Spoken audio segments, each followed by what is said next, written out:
phonies? I'm CrazyPretzel coming to you live on Smackdown review. That's right, phonies. I'm gonna show that Wrestling Revolution group that CrazyPretzel has got what it takes to be in the group. But I'm not trying to impress them. I'm just showing them that I am far superior than any of those scumbags, especially Grumpy Chico with his little Smackdown reviews. So anyway, let's jump right into the show. Spin off ice. Good stuff. You ever notice too with Grumpy Cheetah how he's always sitting by the computer side with his little black and white stuff? You know, although it's dark outside, which is, I prefer nighttime, I'm actually outside getting fresh air. I mean, that phony never goes outside. He probably breathes in carbon monoxide too, and probably screws up his lungs, messes up his hemoglobin in his body. The hell's his problem? Why does he come outside once in a while and enjoy the nice weather? What a phony. Alright, let's go into the show. So, we start the show off with Undertaker outside. He's in the building, or he's actually outside the building. Whatever. Alright, that's how we start the show. Next part of starting the show, we have Teddy Long in the ring doing his dancing thing. And, basically he, plugs bragging rights and announces a series of matches to see who's going to qualify for Big Show's team. So, yeah, sounds like it's going to be a pretty cool show. And, for the most part, it was. The first match we got is Rey Mysterio versus Cody Rhodes. Dashing Cody Rhodes, my guy. Grumpy doesn't like him.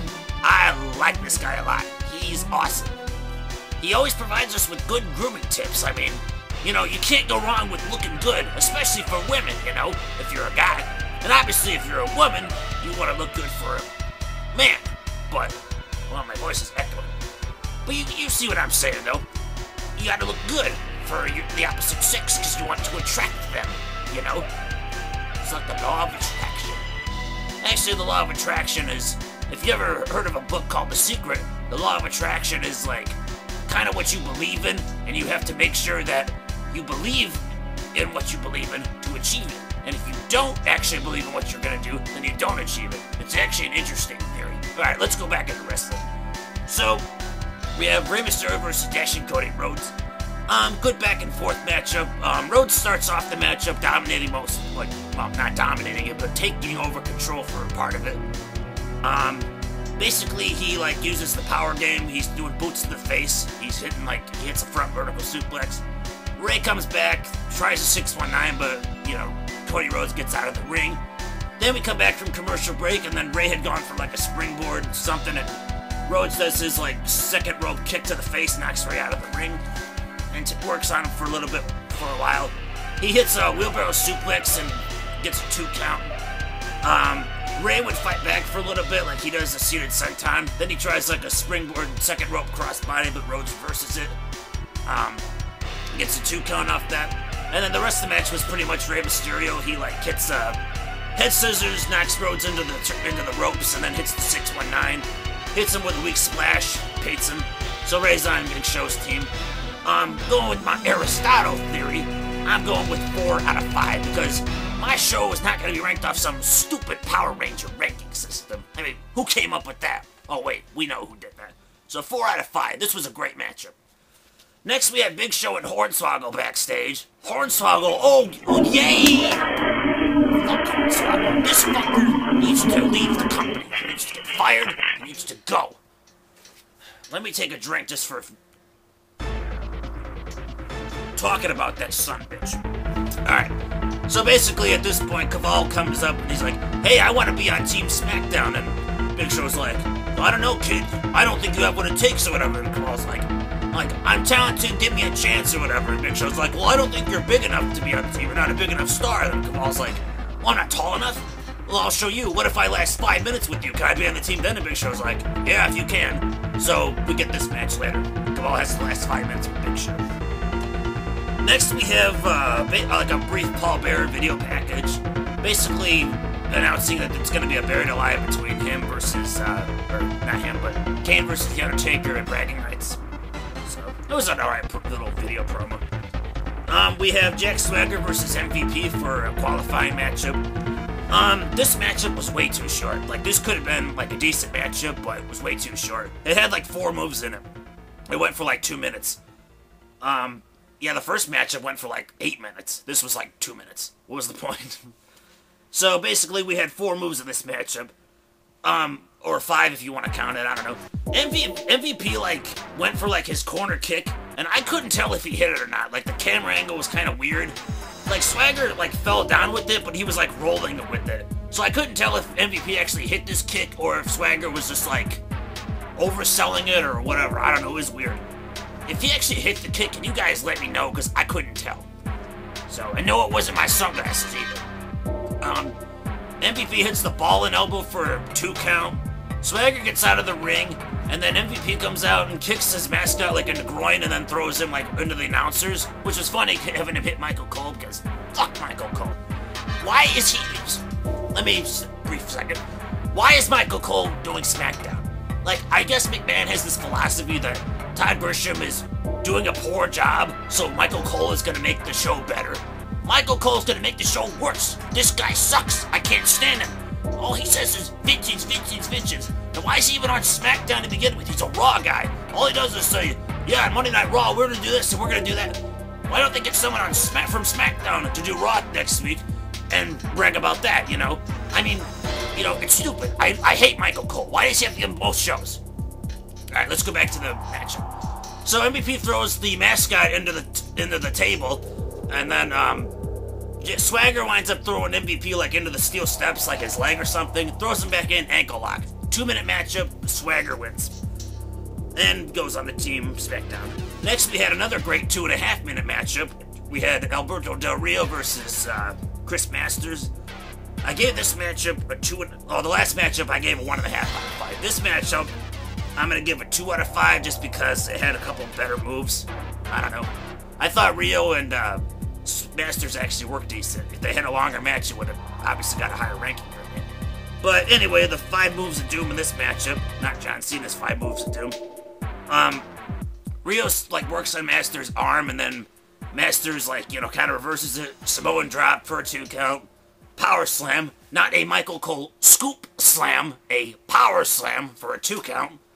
And then Masters goes for like the master lock, but then Rios like gets out of it and hits like a... It was kind of like a code breaker, like on Master's arm, and then he like rolls with him like into his arm breaker move. If anyone knows the name of it, let me know. But he rolls him into that, and Masters taps out. So Rio advances, and then after the matchup, Big Show is doing commentary for a lot of the matches tonight. Goes to shake his hand, and then Rio doesn't shake his hand, and Big Show like respects him for not doing it or something. It was kind of weird. Next, we had another awesome matchup. We had Edge versus Dolph Ziggler. Another good 7-8 minute matchup. A lot of good moves in this matchup, and I'm gonna kind of read them to you. Basically, Edge does a baseball slide to Ziggler, which might not be an impressive move to you guys, but I've always found it a baseball slide. It's a safe high-risk move, if you want to call it high-risk. So he does that to Ziggler. And then when Edge is getting back in the ring, Ziggler hits like a neck breaker on him. Kind of like Randy Orton style, but a neck breaker instead of a DDT. Gets a 2 count.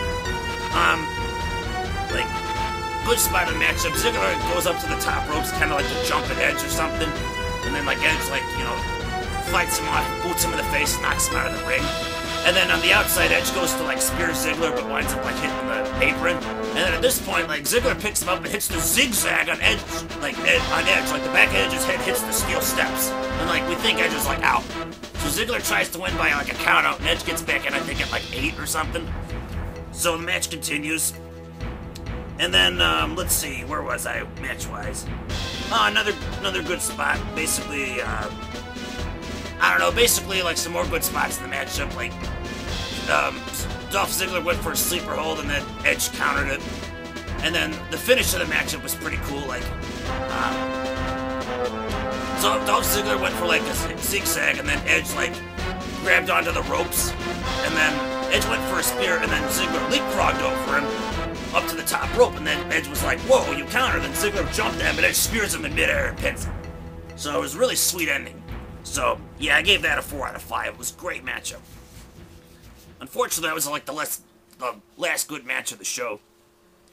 Well, really great match, I should say. Good, great, gridiron, whatever.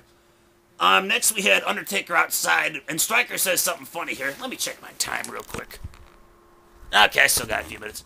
So, Stryker's like, Undertaker looking over his lair.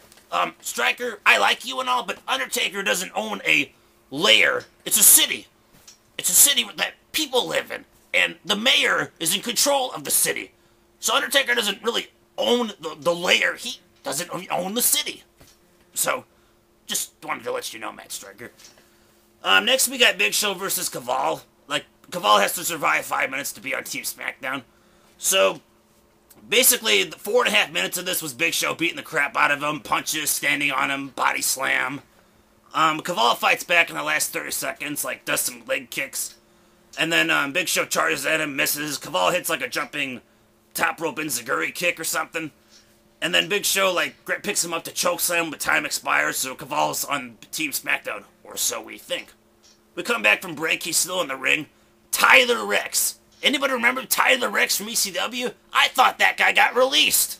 But he's back, I guess. He looked like Rob Zombie. He had, like dreads and a goatee. So, I don't know. But Tyler Rex was back, and he says, if anyone deserves to be on Team Smackdown, it's me. Yeah, where have you been, Tyler Rex? Under rocks? Up on the roof? I mean, where's this guy been? But anyway. So, he challenges Kaval, and then Theodore Long comes out and is like, well, I would make the match, but I don't know if Kaval's up for it. And Kaval's like, bring it on. So, we have a nice 1-minute matchup, if you want to call it nice. Basically, Kaval goes for the Warrior's Way, misses it, and then Tyler Rex, like, runs, shoulder blocks him over, and then hits a pretty cool finisher. Like, he had him, like, in a rack, and then went to, like, I don't know, it was kind of like a flipping diamond cutter type move or something. I don't know what it was called. It was a pretty sweet move, though. Beat him with that. So I gave that match a 2 out of 5 just for the finisher. I thought the finisher was sweet. Next we had a Dashing Cody Rhodes promo. And he shows us how to clip our fingernails. You know, because people have nasty fingernails, you know. So, he shows us that instead of, like, basically just to take ordinary nail clippers and just snip a couple of times to clear them. And then, what you do is instead of using a normal nail file to try to file them down, he takes, what was it? I think he called it an emery bar. It's like, it's kind of like a big footboard that you would use for like your toenails or something. But he uses it for his fingernails.